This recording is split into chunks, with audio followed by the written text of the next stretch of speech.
Welcome, everyone. What's up? Travis Moran here with another live episode for Lucky Tackle Box. This is our Manic Monday live show on a Tuesday, and I've got a good excuse for why we postponed it. Yesterday was my little sister's wedding. So obviously we're in interesting times. It was originally scheduled for August, but because of everything going on, they canceled the wedding and they were really bummed out about it. So they decided to instead step it up and get married. And so they did it in his parents' backyard, and there was no one attending. But at the last minute, we decided to do it live. So I took all our live equipment, had them set it up there, and we streamed it out to all the guests. So big congratulations to my sister Tyler and her new husband, my new brother-in-law, Andrew. So that is the reason we have pushed back this show to Tuesday.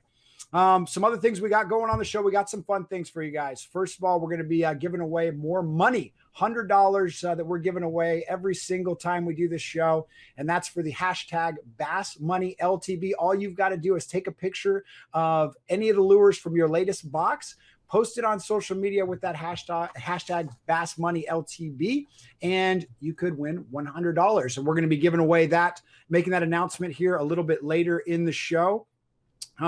We've also got some pictures of personal bests. We love seeing your guys' biggest fish. It's something we always share. So if you catch your biggest fish or want to send us a picture of your biggest fish, we will share that on our Instagram. Just give us the story as well. We want to know how you did it. We want to share in on that adventure. Some other things, we are going to be doing our live show tomorrow, and it's going to be Bank Fishing 101. I know a lot of you guys don't have boats that are subscribers, and a lot of you guys don't have access to launch ramps right now. A lot of us don't. And so we're going to be doing a Bank Fishing 101 live episode. And then Saturday, we're actually going to be going out on the bank and doing a live episode, doing the live fishing. And then coming up in just a little bit, the Bedazzle Bait Challenge. But before we get to that, I want to bring on our guest, guys. We've got a very talented fisherman who has had a very good career, has fished the FLW, the Tackle Warehouse Pro Circuit. This is how he started his career. Back then it was the FLW Tour, fished the Elite Series, and now is fishing the MLF Bass Pro Tour. And that angler is Brent Ehrler. Brent, welcome to the show. I appreciate you coming on. Awesome. Thanks for having me. This is pretty cool. So, Brent, I know that things are a little bit different right now that we're in lockdown. So tell me a little bit about what you did today to pass the time. Gotcha. I actually walked down to a golf course pond, which we're not allowed to fish in, but the golf course is closed. And I took my son out there and was able to catch a few fish. He actually caught his first unassisted bass ever. And we were able to fish about 20 minutes before we got kicked off, but at least I got to go out, we got to go out and catch one and took some great pictures and a couple of videos. It was pretty fun. That is fantastic. Now, for you guys that thought your local ponds were already pressured and you thought that there was a lot of guys fishing it, now that these guys don't have tournaments to be out fishing, you better watch out. Now there's some real sticks on your local water that are going to be sticking all your fish. So beware. All right. So, Britt, we're going to jump right into our Bait Badazzle challenge. Last week, I got beat barely. I feel like the audience was against me a little bit, but I think that I've reassessed my Bedazzle baits, and I've got some good ones today. So we're going to put 1 minute on the clock, and then I'm going to go. We'll talk about the baits afterwards a little bit, and then I'll give you some time to set yours up, and we'll put a minute on the clock, and we'll see your best stuff. I'm ready. For you guys that have not seen the bait challenge, the Bedazzle bait challenge, this is where we go through 3 of our baits that we make little modifications or just any little subtle things we do to our baits. Other than just pulling them out of the package and throwing them. So hopefully you guys kind of can learn this and put it in your arsenal as well. So Kate, do we have a minute ready to go?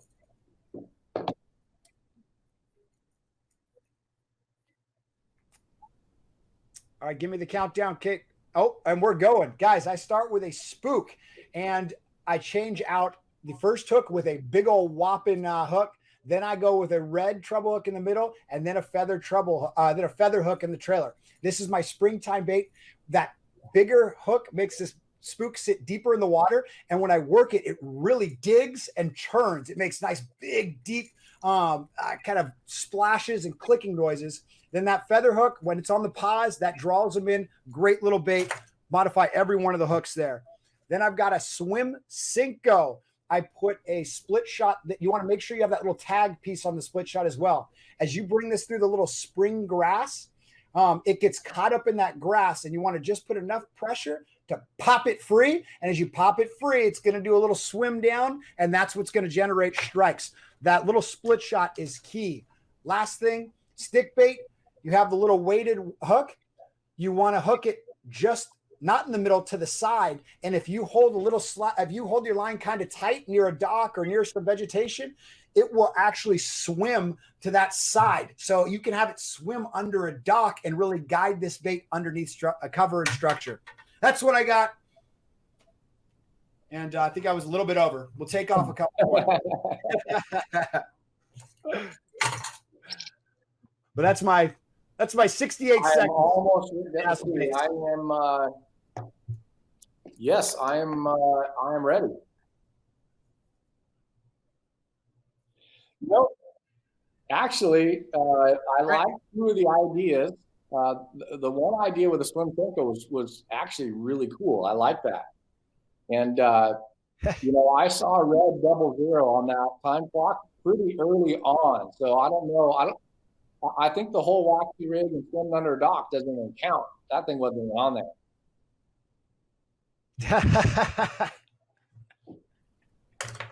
All right. Okay. Let's put him on the big side of the screen here, because I really want to see what he's throwing here.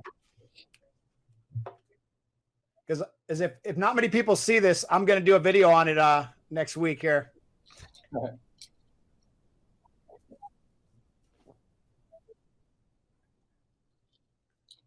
All right, the very first one, I actually don't have a picture because I don't really want to do it right here in my house. But I take my soft plastic. I take a pack of Senkos, and I take the smelly jelly liquid, and I pour it in my pack of Senkos, and I let it marinate overnight. It's like marinating, chicken or steak or something. Let those fish get that scent on there. You will catch more fish because of it. The second one, this is a jerk bait Electrocraft makes. I take Sharpie, I color in the gills, and make them extended so it looks like it's a bleeding bait. I do that. I add more flash to it and hopefully get the fish to bite more. I will also take a black Sharpie, and I will do the shad dot and make the shad dot a little bit bigger.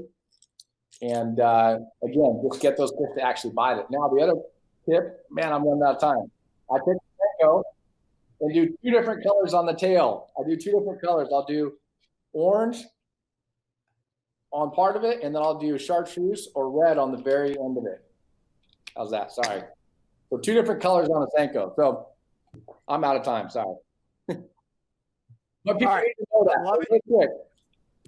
Orange and red. Do orange on the tail, and then just the very, very, very tip in red, and it makes that really stand out more. So think about that next time you're out. Even if it doesn't count, you guys need to at least try that. I like that. I was going to ask you to actually elaborate on that because I did want to hear.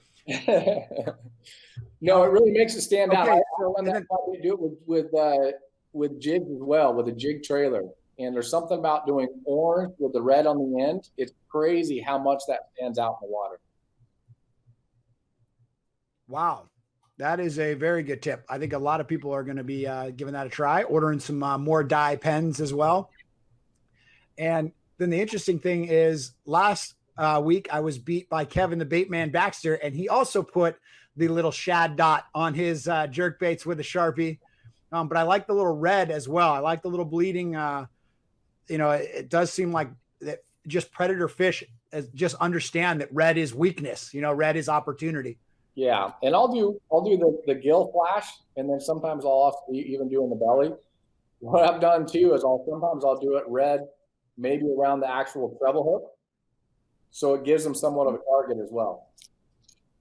But shoot, I have probably 30 of these in the boat. Gotcha. And for signing autographs as well. Yeah. Oh. Okay. And all right, guys. So for you guys at home, you guys can vote on Facebook. Either put a heart for Travis or one of those little face emojis to vote for Brent. And we will give that some time to tally that up. And then if you're on YouTube, you can just comment what you are, who you voted for, Travis or Brent. Once again, Travis, or the other guy. Now, next thing we got, Kate, we got some Mexico footage. Brent and I got to go on an adventure earlier this year for Thanksgiving. We went down with Yamamoto Baits. They got private planes in Arizona, and I don't know how I somehow got finagled into this whole trip, but I was stoked to go along. But there were some great anglers that got invited down there, and so Brent and I got to spend some time on a boat, and we do have some footage of that. And so Brent, I have some fish catch highlights and stuff. Oh no, we're looking for the Mexico footage right now. That is going to be something we're going to talk about here in just a second, Brent. Because that's the GoPro. That was a cool video, Brent. So that's a little teaser of what we're going to be seeing here in just a second. You got it. There we go. So Brent, a lot of people, especially our subscribers and everything, they fish a lot of their local ponds, maybe golf ponds and stuff, and they hear stories about Mexico. Will you kind of break down what just some of the highlights of why you enjoy going down there, and what's it's not just the fishing's not just easy, but can you break down what somebody can kind of expect heading down there? One thing that was pretty crazy about this trip, and I've been down to Mexico twice, and the first time I went, we caught a ton of fish, but we didn't catch very many big fish. We caught a lot of 2-3 pounders. My biggest one of the entire trip was maybe a 7, but I caught 1 7 in maybe 3 days of fishing. And on this trip right here, you would catch a 7 or 8, 9 pounder every single day. And it wasn't like you said, you wouldn't go out and catch 100. There were a couple days where we did catch a ton of fish, but here you would literally this fish right now that you're seeing, you would catch 1 or 2 of those every single day. I mean, it's pretty rare to go to a lake knowing that you're going to catch at least, 1, 8, maybe 10-pound fish every single day. Nice. And what were some of the baits that we were using the most? I know that was, we just saw some chatterbait footage. It really, when you go down there, you can kind of really just use some of your favorite baits. It's not just, they're not just hitting a certain thing. It's a great way to kind of go hone your skills, learn new techniques, and kind of understand what it's like to catch big, healthy fish.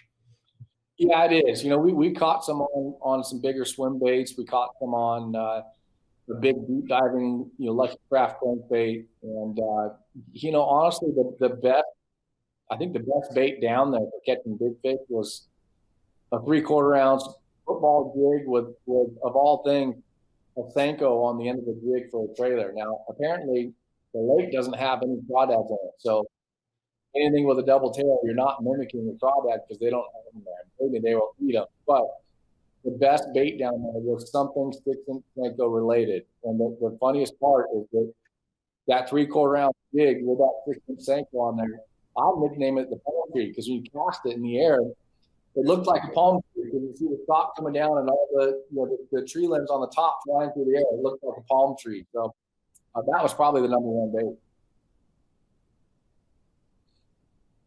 Now, what was your biggest fish that you ended up catching down there? It was 8 something. I don't remember what it was. I had several, 7 or 8 pounders. The biggest one, I don't think I got a 9 pounder, but it wasn't the biggest fish. I caught an 8 something. It wasn't the biggest one I caught on the whole trip, but I had it short line me with a Lucky Craft topwater, the new Sammy 108. I mean, it hit with 10 feet of line off my rod, a topwater bite. I mean, these Mexico fish, when they hit a topwater, it's the most aggressive topwater strike you will ever see anywhere in the country, anywhere in the world probably. And with only 10 feet of line, one hit it. I mean, it scared me. It was unbelievable. So that was by far the best catch of the entire week. Now, what was cool too is throwing the bigger baits then as well. We kind of caught on that, we were trying to figure things out and trying to figure out what the bigger fish were biting on. But then we realized that if you threw big topwater stuff, you might not get as many bites, but you were going to draw out some of those bigger strikes. I think Roy Hawk was the first one to kind of really commit to that. Like everyone was going to smaller poppers and getting bigger fish. And Roy Hawk was like, no way, I'm throwing big baits. And you had been upset that you didn't bring one of your walking baits. Cause I got some really good fish on a walking bait. Let me see that giant salmon that you have. All right. This right here is the Sammy 198. It's basically 200 millimeters, which what'd you say? That's 8.5 inches long. So it's an 8.5 inch topwater. I mean, look how big that thing is. It weighs 3.5 ounces. I had probably 6 of these. I still have 6 of these in my tackle room. When I was packing to go down there to Mexico, I looked at that thing. I'm like, I better not take it because we were limited on the amount of tackle we could take. They actually told us originally what they tell us, Travis, was that 50 pounds tackle and clothing is all we were allowed to take down there. Is that right? So 50 pounds. Yeah, 50 pounds, and this is just one of the things that I've never done it, so I didn't even try it. But the Sammy 198, I wish I had that because I saw firsthand what they do with those big topwaters like that. I mean, Roy Hawk was catching a 9-pounder every single day on it. You caught some big ones on it as well. So, I was bummed I didn't have that thing. I knew I had it, but I was all the way down to Mexico, couldn't do anything about it. Man, I couldn't call up Tackle Warehouse and have them overnight if they believe me. I wish I could have. What was cool too is what we really got to see also is it's unfortunate you're seeing this, but that we would see giant bass floating in the middle of the lake. We'd be driving across the lake and this would happen to us every day. Like somebody would report seeing this and you'd see a 7, 8, 9-pound bass and he would have a tilapia sticking out of their mouth. And the tilapia we were pulling out of the mouth were enormous. And it just shows you that a bass is going to try to eat anything it possibly can. And what was happening is they were eating tilapia that were too big and they weren't getting them down the throat right. And so the spine was getting caught in the mouth and the bass couldn't breathe and they would eventually float up to the top. And if we would see them, we'd stop. And a lot of times you could pull that tilapia out and the tilapia was still alive. It would swim off and the bass was still alive and it would swim off. But obviously bass end up dying because of that, because we're not obviously seeing every single one of them, but it did really open my eyes to how ferocious bass really are. And they don't really, if they think they can attack something, they will. They're not really worried if they can fit it in their mouth. I think it's just that predatorial mode. And so that's why you will on that big Sammy you just showed. You can catch a 1-pound bass that has no business eating that thing, but if he thinks it's vulnerable, he's going to go up and hammer it just the same. Yeah, for sure. And it's funny you say that. I've always told people that if bass grew to 5 feet long, we would never go swimming ever in a lake if they were in there because every one of them would attack you. I mean, they're so mean. It doesn't matter if you're bigger than them, they will attack you. And that's what's kind of fun about fishing for bass is that you get some of these real aggressive strikes and you see things that you look at these fish like, what were you thinking? Why would you even bite this? Or why would you bite something that big that was bigger than you? What were you even thinking? Like, what was your end game on that? You just never know. Absolutely, man. It's always, that's why bass are so fun to target and everything, because they are such a ferocious little fish. They're such a hardy little fish as well. But good stuff. The Mexico trip, that was a lot of fun. Hoping to do that again next year because I could get used to that for sure. And I do recommend that everybody does it. If you guys are thinking about going down to Mexico for a fishing trip, plan it. This is the best time to do your homework on it right now. While we're all stuck at home, you can look online and search out these great trips. Now, the next part, Brent, I got a little surprise. Yes. Rachel? Okay, we got a question on YouTube. One of the guys, Brian, was asked was asking if the lakes in Mexico were freshwater or saltwater. Those are freshwater lakes. We're catching largemouth that just live in freshwater.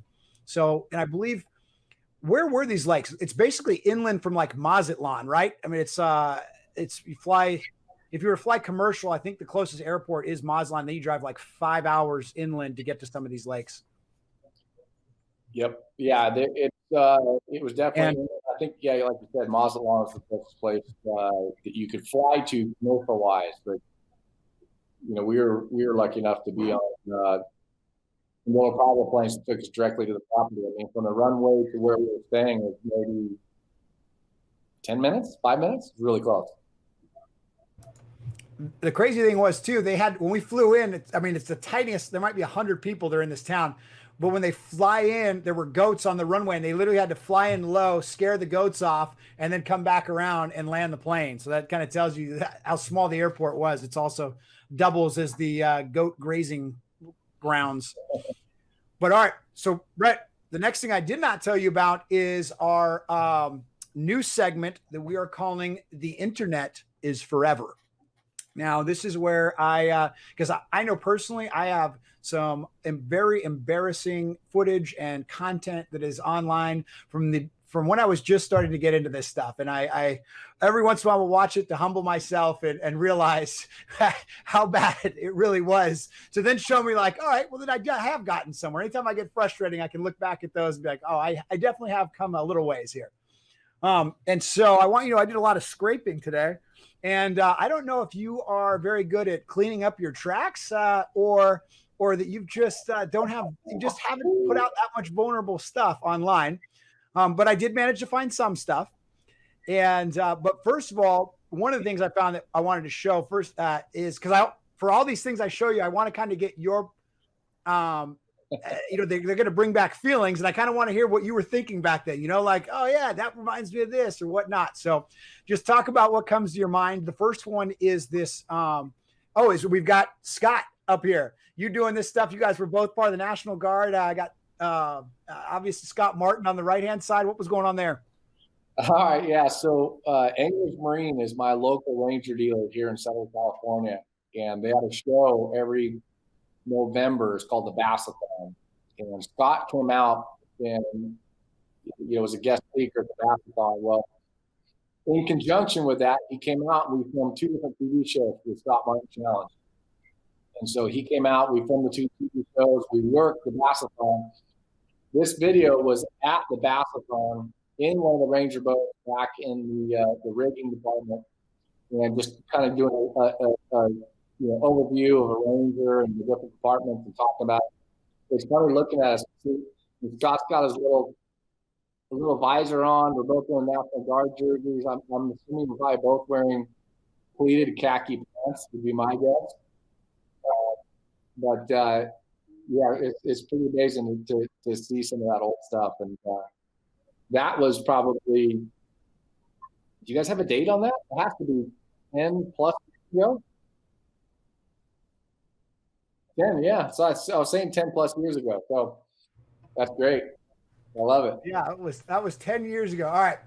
So the next one is GoPro. You did a video with GoPro, and one of the coolest parts about that was the cast. That was the thing that stuck out in my mind. That was the first time I had seen that done, and that was epic. So there's that shot. Talk us through what was going on at that time, your GoPro relationship, this was a while back that this was going on. Yeah, this was back right at the start of when I started working with GoPro, kind of really when they got into the fishing world. And that shot right there was something that we did not come up with. A guy in San Diego is he's a big swim bait guy, and he actually did that shot early on. And the people at GoPro saw that and said, "Hey, we have to include this." And the bait that we put it on was a big, topwater bait, similar to this big likey craft. And we literally took one of the sticky mounts, put it on the side of the bait, put the GoPro on there. Now this is one of the early. It was like the Hero 3 or something. So it's a big one. We didn't use a session. It was a big one. We put that on there, and then we wrapped tape all over that mount as well, and zip ties to hold it to that bait. And I put it on a big swim bait rod and I cast it out there just to get that shot. And I mean, it turned out amazing. I mean, it was an unbelievable shot. And like I said, we can't take credit for it. You know, we found it. I originally saw it from this guy down in San Diego, the big bait guy, and he did it. I've seen other ones. There's another one. I think even I don't think he was the first one to do it. I saw a shot from a guy that did it in a kayak, of all things. It was one of the first guys to ever do that shot. And really unique shot. I mean, look at that right there. I'm seeing it's pretty unbelievable that you can take a GoPro, put it on a bait like that, and pass it out there and retain the footage and have a shot like this to put in the video. Yeah, I know when that came out. I mean, that was it. Like us being able to see the boat as it twirls around, see you and it leaving you. Dude, that was just epic. And it also was a big moment because it was GoPro really acknowledging the bass fishing industry, which was cool. GoPro was huge. And this wasn't posted on your channel. I'm sure you did post on your stuff as well, but it was actually up on the GoPro YouTube channel. And so that was definitely a big deal in the industry with GoPro really coming in. And shortly after that, they were sponsoring all the circuits and things like that. And the GoPros were on the boats. And so that was a very big partnership of the industry. And you got to be right in the middle of that. So very cool. And you're still with GoPro, correct? I am, yeah, and it's you know, they've been such a great partner, and you know, watching this video, it was funny because they sent these guys out and we filmed for I think 2 days to make this video. The video is titled "An Angler's Joy," and they have it up on YouTube. It's on GoPro's YouTube channel, and it was funny because they sent me an early edit and said, "What do you think?" And I watched it and I go, you know, it really wasn't too much different than any other video you see of just someone going out and fishing. And then, I mean, in the middle of that video, everything changed. When you get shots like this, you get the music. My son coming walking down onto the dock and climbs in the boat with me. I mean, that was like the whole video changed. I mean, I went from thinking it was an average video to actually, you know, tearing up and starting to cry toward the end of it. It's pretty crazy. And such a great video. They did such a great job with it. And what a great partner to have in the industry, you know, to have them involved in fishing. I mean, they've changed so much that we do, and the ability to go out on the water and make videos and put them up on YouTube is all because of GoPro. And we wouldn't have been able to do that for ourselves if it wasn't for them, you know, creating that market space. Absolutely. They've made things a lot easier for us to really capture a lot of the footage that happens out there, so people can't just be BSing about their fish stories anymore. Now, okay, next one is just a picture, right? And this one is going way back as well. This is National Guard days. And this is you holding up a big old check. And tell me what's going on here, because I'm loving those pants, dude. Did you fish in those? No, I didn't fish in those. I don't think I did. Yeah, that was, you know, I told you the pleated khakis is probably what Scott and I both had in that Wrinkle boat when we were doing that video. You look at this, I probably could have fit two of me in those pants, but I can't see what the check is for, but that was the National Guard day. The whole National Guard team, we worked shows, and they told us we had to wear some sort of khaki style pants. I mean, there's a couple of these group photos with the whole team, and it's like the full, like, pleated khaki crew. That was the whole thing, like all those, the khaki crew. It was so funny seeing all of us back then and this stuff. Again, this is 10 years ago. I mean, I think I started working with the National Guard in 08. And I was with them, I won't say, for 5 or 6 years. So it's great seeing that stuff. I love seeing that. Now, did you guys actually wear the khakis when you were out fishing as well? Or was that something that then, like, you got to the dock and you swapped out and got into more of your nicer attire? No. Shoot, look at this picture. My hair's all did. I'm looking pretty right there. I didn't just get off the water on that. That was a stage shot doing something. So no, we didn't wear that stuff fishing. We fished with jeans or whatever. When we had to work shows and do stuff, then we put the big khakis on. I love it. Those pictures also remind me when I was just getting into bass fishing as well. That was when the college angling was starting and everything. Yeah. Bass fishing was really booming, and you really got to be on the top of that push. Being on the National Guard team, getting to wear those those khakis, before skinny jeans and all that things, all that was around. I think we've seen a lot of changes, not only in the industry, but in fashion since those days. That's the best part of looking at the old pictures, seeing, what we used to wear and think that used to look good. That's the best part about it. I know you're sitting there right there going, man, I look cool right now. And the crazy thing is, I was looking at that going, dang, he is cool. I want to be that guy. No, I love it. I love it. Now, first of all, we got to find out who won the Bedazzle Bait Challenge. Rachel, do we have some tallies? We're adding them up.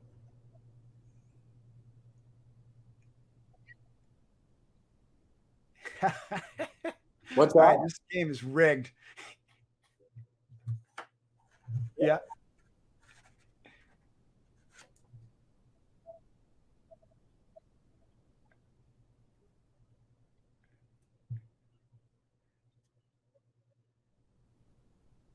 Is it? Okay. All right. Well, all right. So, Brent, you won the challenge by 1 vote. And the one deciding vote was a gentleman, Glenn, apparently, and he said if I had to feed my family off of one of those baits, Brent had the right choices. So he's getting very end of the world here, survivalist, and so I guess that swayed the votes into your favor. Oh, perfect! I'll take any win I can get. And I'd like to take a win one of these days too, man. I'm going to have to call up some family members and get them watching the live feed on this next challenge here.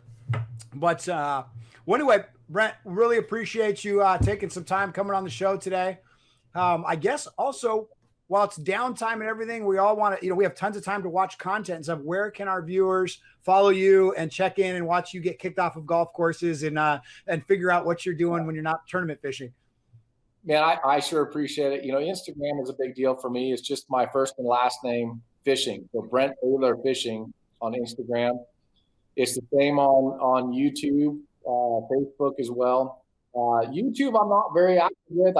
That's one thing I'm going to work on here the next month is really pushing my channel up. But I'm starting to put up more. I'd like to do more tutorial stuff where, real specific. I'm not that much of, going to get out there and entertain and talk goofy and do stupid stuff. I'm going to get out there and try and teach people what they want to learn on the fishing side. So, man, if you want to jump on there on YouTube and find me, Brent Ehrler, send me a message. Just say, hey, I would love to see a video on this.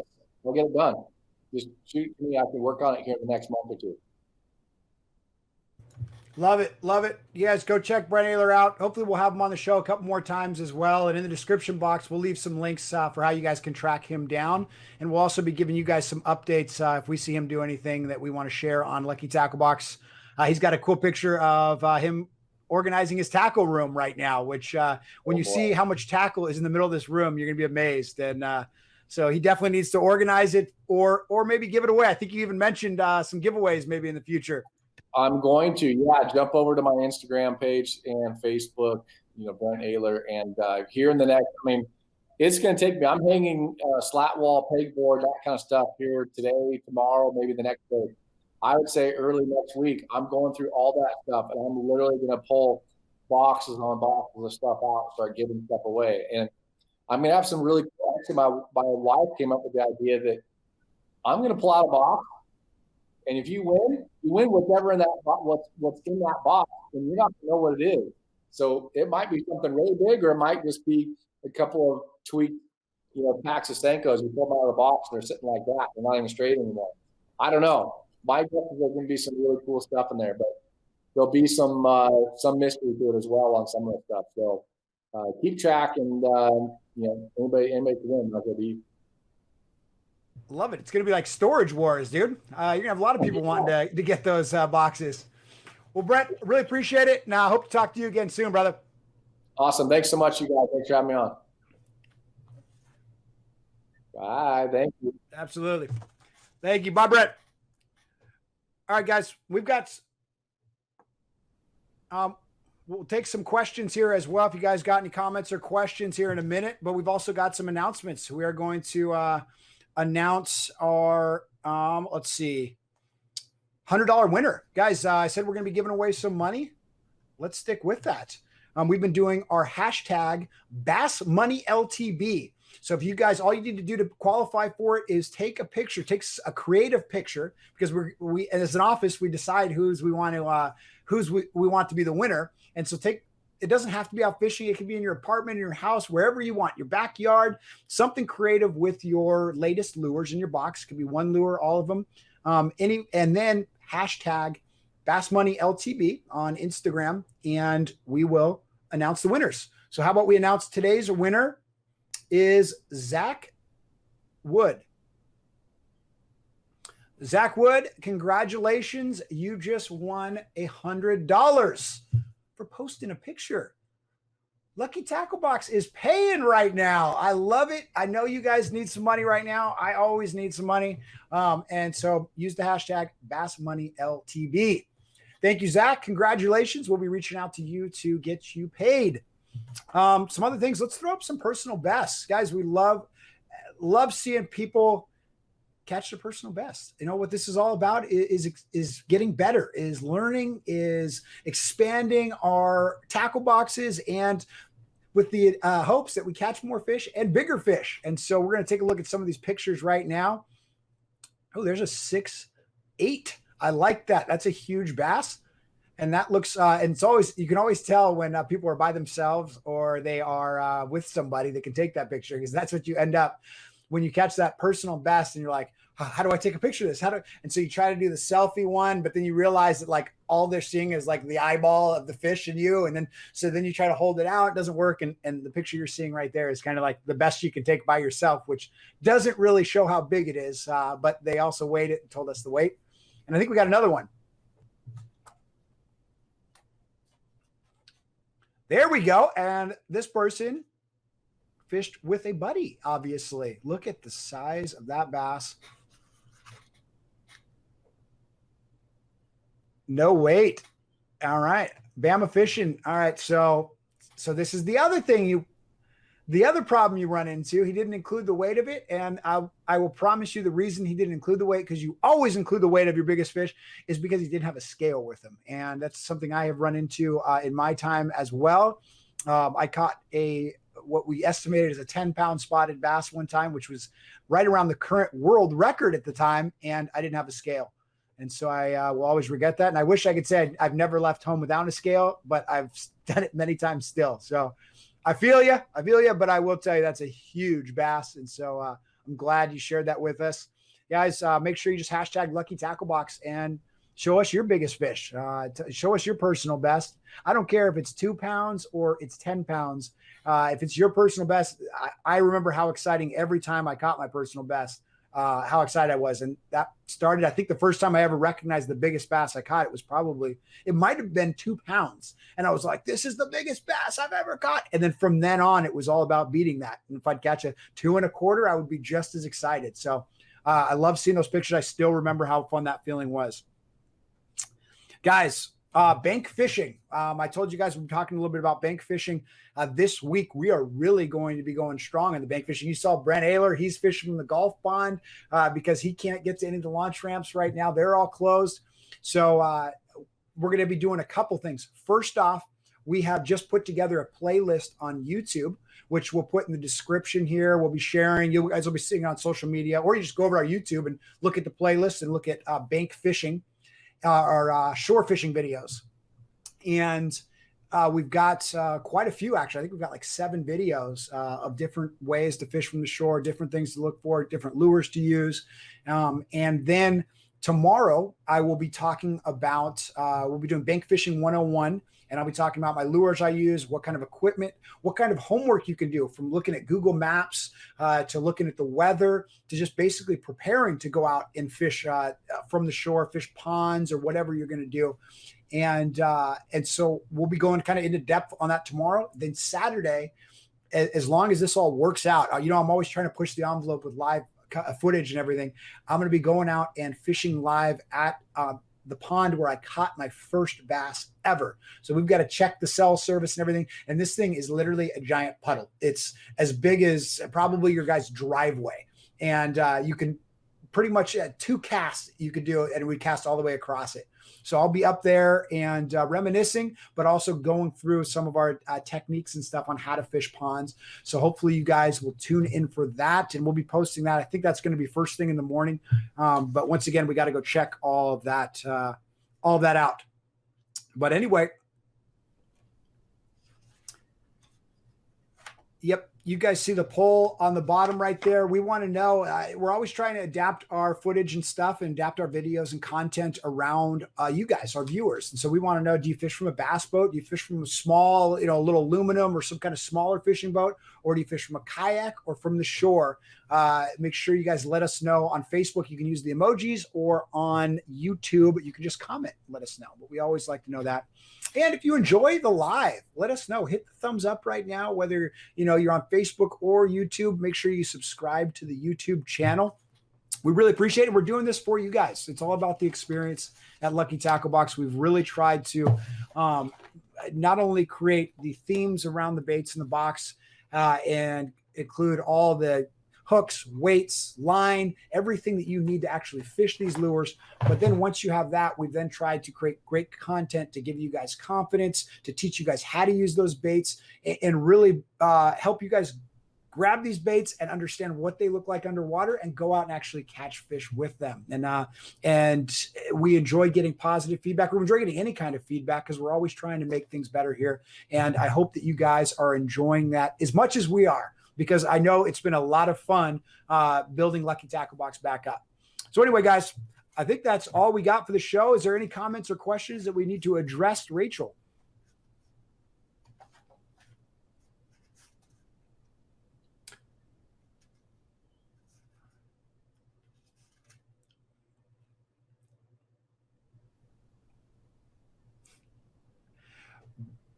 Brian on social media said, Travis, Lucky Tackle Box, and a cold beer. This is a great Tuesday night. Brian, we appreciate you watching along. Yes, cheers to you. Rolling Rock. I love some Rolling Rock.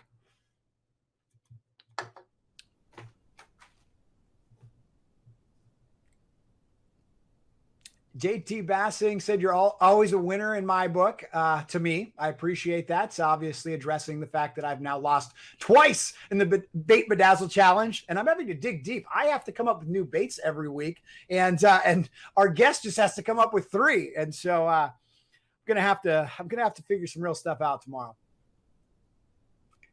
Anything else, Rachel?